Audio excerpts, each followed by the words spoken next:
Hi there, welcome to the latest episode of my 10-minute moan. And in this episode, I look at a bizarre instance that's happened at Glasgow Uni where they have elected a new rector who's called Dr. Ghassan Abu-Sittah. He was reported to the Vice-Chancellor of the university last month due to his links to terror, and during his election campaign to become the rector, he proposed changing the university's definition of the word anti-Semitism. Now, the Daily Mail have ran an article, as have many other news outlets. I'm going to use theirs, just it seemed the one with most information in it. And I'll read some of the extracts from that, and I'll put a link to the article below.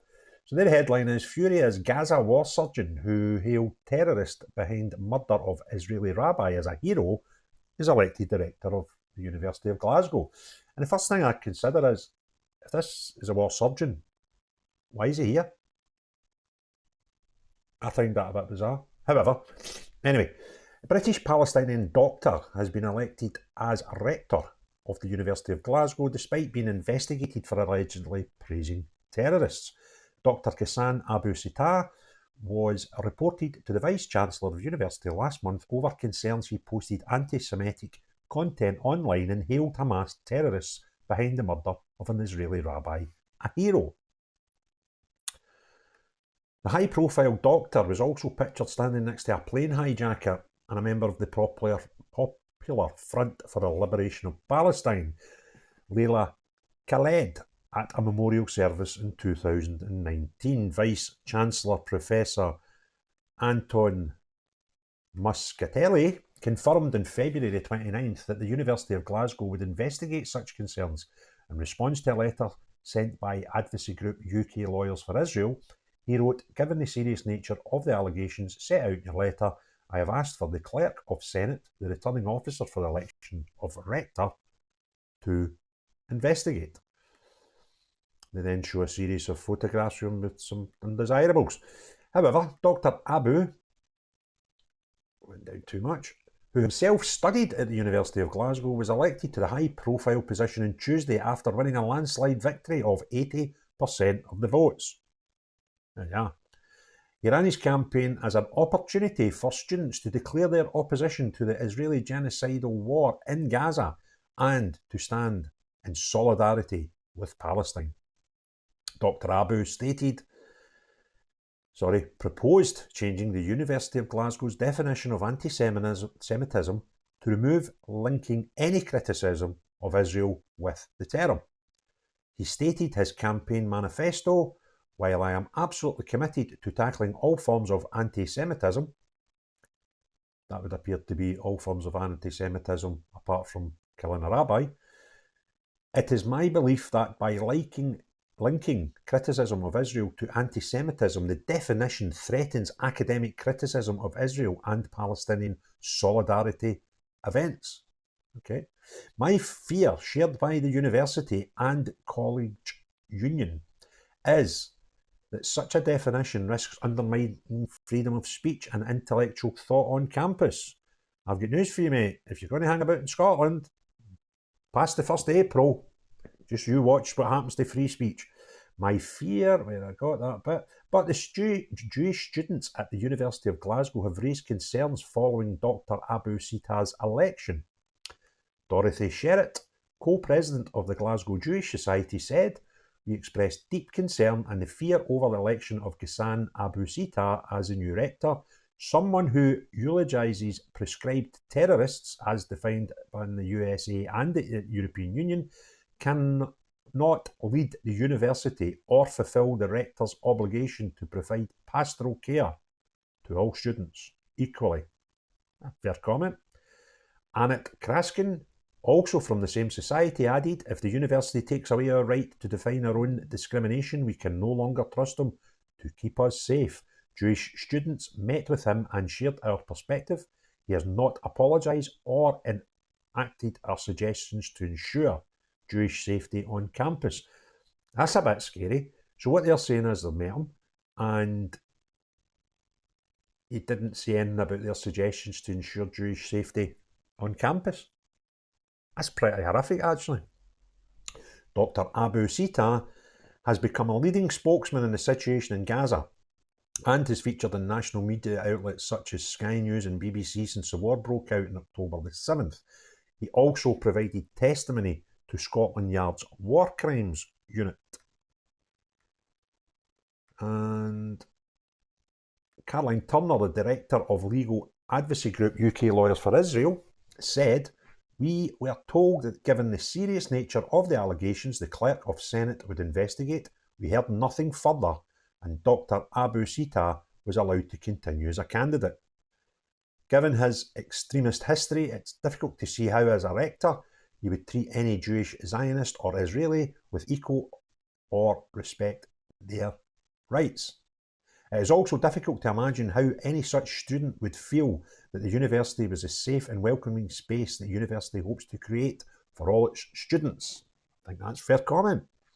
Students raised particular concerns about Dr. Abu-Sittah's comments in the Lebanese newspaper Al Akhbar in 2018 on Ahmed Jarrah.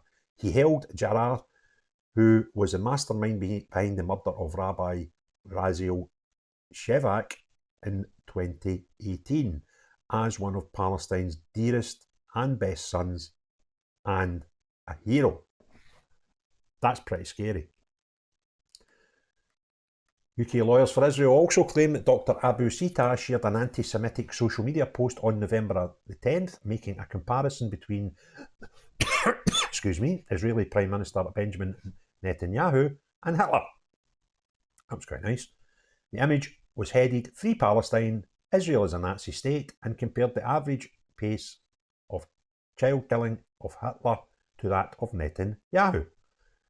A spokesman for the University of Glasgow said the rector is elected by the students and represents them at the institution's governing body.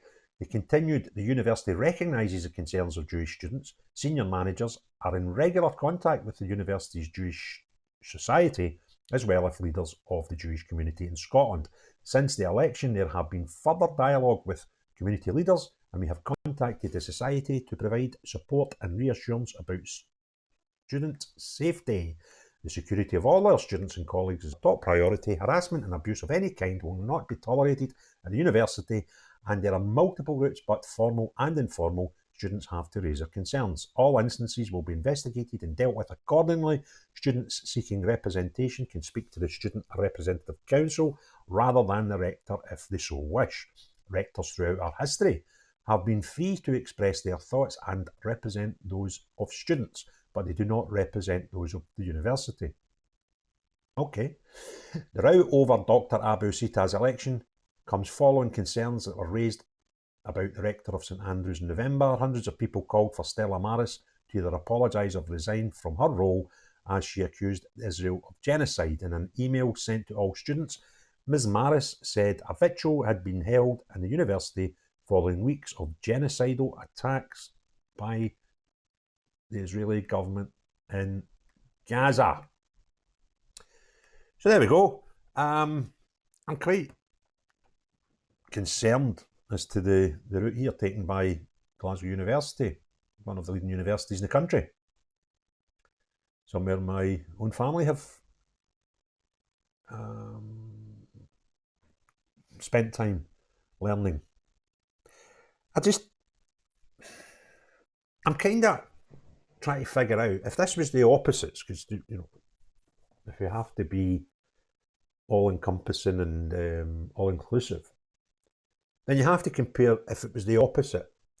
If it was someone who praised the killing of a Muslim leader in the West Bank and shows great displeasure at, for example, the Hamas leaders, would they be as welcome in the Glasgow University? Would the Glasgow University actually say, well, it's the students who pick it and it's not really anything to do with us? I doubt very much so. And it seems a precedent set by many in society where we have to accept everyone, except those that they don't want to accept. I think this is quite a dangerous precedence, that anybody with any links, suggested or otherwise, to terror groups has not actually been investigated by the university as they promised someone who raised concerns with them. Because the person who raised those concerns has had no further correspondence. So did they actually investigate him at all? Or did they investigate him and just didn't bother telling the people that complained in the first place? Either way, it's a bit wrong. The other thing I find most disturbing about the story, is that 80% of the students voted for this man.